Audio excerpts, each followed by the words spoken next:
You know how some memories feel more like a dream than something that actually happened? For me, that dream always starts with the sound of rain. It was one of those evenings in late autumn, the kind where the sky is a deep, bruised purple and the city lights blur into watercolors on the wet pavement.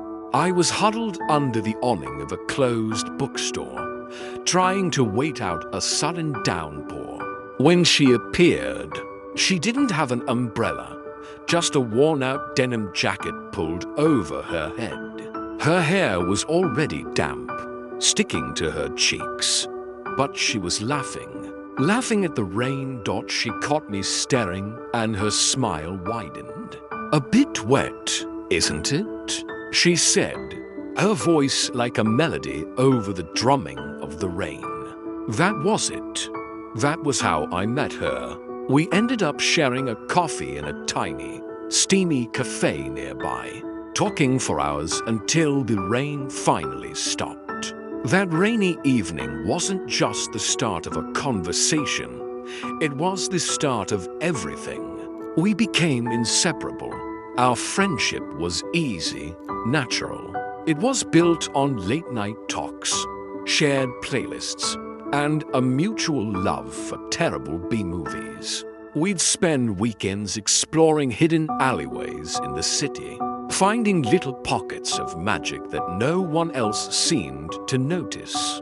I remember the day I realized I was in love with her. We were sitting on a park bench, watching the sunset paint the clouds in shades of orange and pink. She was telling me some silly story from her childhood, and she turned to look at me, her eyes sparkling with so much life and joy. And in that moment, it hit me like a ton of bricks. It wasn't just friendship anymore. It was more. My heart was doing this frantic, clumsy dance in my chest. A few weeks later, under the same starry sky, I told her, and to my astonishment, she just smiled that familiar, radiant smile and said, "What took you so long?" Our friendship didn't just turn into love, it deepened. It blossomed into the most beautiful thing I had ever known. We were us. It felt permanent. It felt like forever. But life, as it often does, had other plans. Forever is a fragile word. She got an opportunity, a once-in-a-lifetime chance to study abroad. A dream she'd spoken about since the day I met her. We promised we'd make it work. We promised letters, video calls, a countdown until she came back.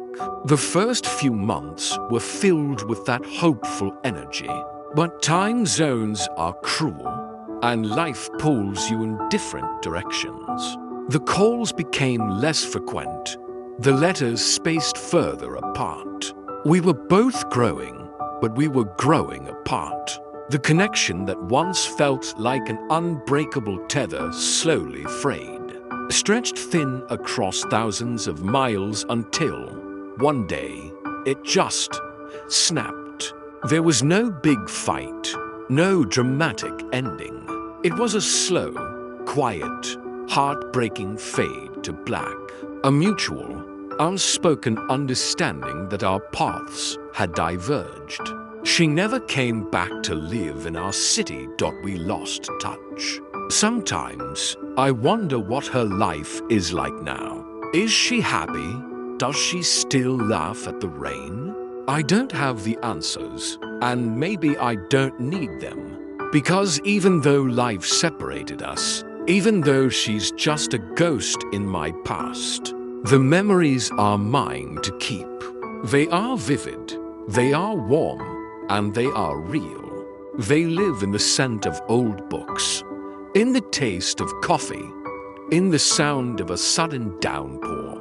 I lost the girl, and I lost the love we had. But the memory of that love, the memory of her, well, that stays forever. And on rainy evenings, I still find myself smiling because for a little while, I had a love that was as beautiful and as wild as a summer storm. And that's something time can never take away.